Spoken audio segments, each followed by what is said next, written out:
Your Storm Station forecast with meteorologist Malcolm Byron. I loved last night. In fact, I actually waited 30 minutes longer to go to bed just so I could actually hear the rain on the rooftops. That's just something weird I like to do.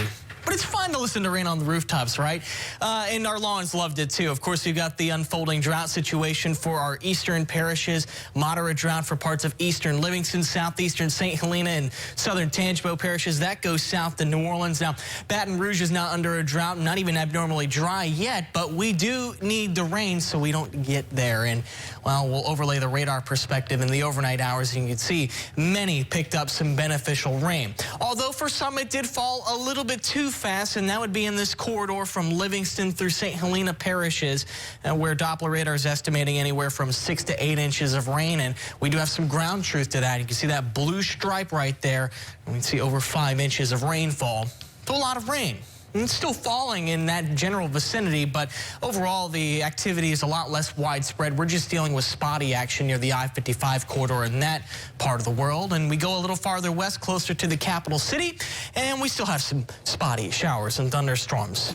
Rain's not going to be as widespread this afternoon, but keep the umbrella close by as you still might encounter a few downpours. A little sun poking out, too, getting our temperatures into the 80s. We're at 83 degrees right now in Baton Rouge, 86 in Lafayette, Morgan City, and Hammond, but New Orleans still hanging on to the upper 70s.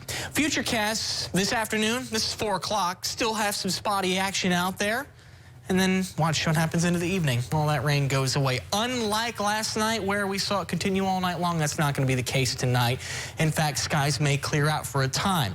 But closer to daybreak, I think we have enough moisture to see low clouds redeveloping. And I wouldn't even be surprised if some of those clouds extended to ground level. Futurecast hinting at the potential for some patchy fog. And I think we've got all the ingredients in place to support it. So as we get a little bit closer to daybreak, we might notice a little haze.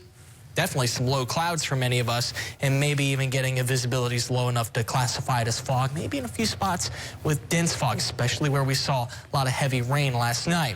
And then once we get rid of the fog through late morning, well, we're just looking at a hot afternoon tomorrow with plenty of sunshine and, oh yeah, plenty of humidity. In fact, I'd go as far as to say tomorrow will feel a little bit like summer, and maybe for much of Wednesday too.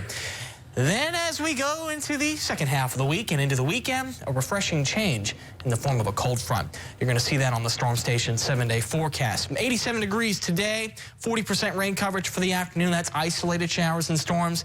That rain coverage goes down tomorrow and Wednesday as a ridge overtakes the area. And those ridges promote heat. We're going to go for 90 on Tuesday and Wednesday with low temperatures in the low to mid 70s. A lot of heat and steam there. But then as we get into Thursday and Friday, we'll see our high temperatures scaling back by a few degrees. Not a major cold front passage here, but enough to make a slight dent in our highs. And morning lows will drop in the lower and middle 60s. That is directly tied to the humidity dropping. Weekend's going to be beautiful. A cool, refreshing starts.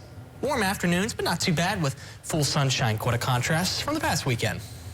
All right, so weekend's going to look good for us, huh? It is, and of course, we've got a home game at Tiger Stadium. Hey, that's going to be a good one. Good tailgating weather and good game weather. I think so. Well, that's awesome. Thank you.